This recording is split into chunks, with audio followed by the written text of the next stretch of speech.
Sa isang maliit na nayon, may isang matandang babae ang madalas na nagkwento sa kanyang mga apo tungkol sa isang babae na nagmahal ng lubos sa isang engkanto.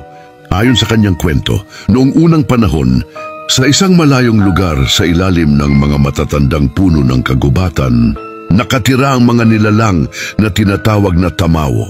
Sila ay mga nilalang na may angking kagwapuhan at kapangyarihan. Ngunit sa lahat ng mga ito, may isang binata na nagngangalang Lakan na sa kabila ng kanyang karangalan at kayamanan ay nakaramdam ng kalungkutan. Isang araw nang siya ay naglalakad sa gubat, nakita niya si Maria, isang dalaga na walang kasing ganda. Agad na nahulog ang loob ni Lakan kay Maria at ginamit niya ang kanyang kapangyarihan upang paamuhin ang dalaga. Sa loob ng ilang araw, madalas silang magkita at sa bawat pagkikita nila, lalong lumalalim ang kanilang pagmamahalan. Ngunit may isang bagay na hindi alam ni Maria. Si Lakan ay isang tamawo at ang kanyang mundo ay hiwalay sa mundo ng mga tao. Labis na umibig si Maria kay Lakan. Binigyan ni Lakan si Maria ng kwentas na bato na tanda ng pag-ibig nito. Nang malaman ni Maria na si Lakan ay isang tamawo, nag-alinlangan ito na sumama, ngunit sumama din kalaunan dahil may tiwala siya kay Lakan. Nang dumating sila, nagulat si Maria sa karangalan at kagandahan ng lugar. Ang lugar at bahay ay gawa sa ginto at pilak.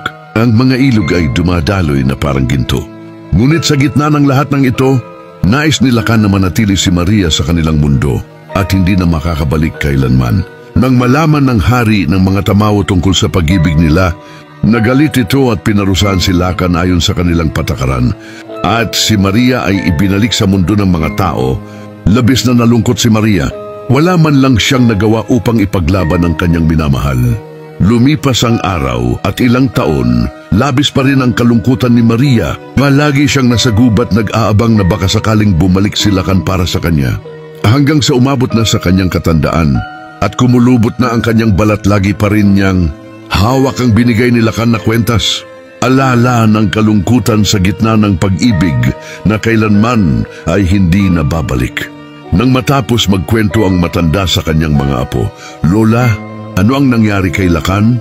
Hindi na nakasagot ang matanda. Sa halip, tumulo ang kanyang luha at napatingin ito sa kanyang kamay na hawak ang kwentas na bato.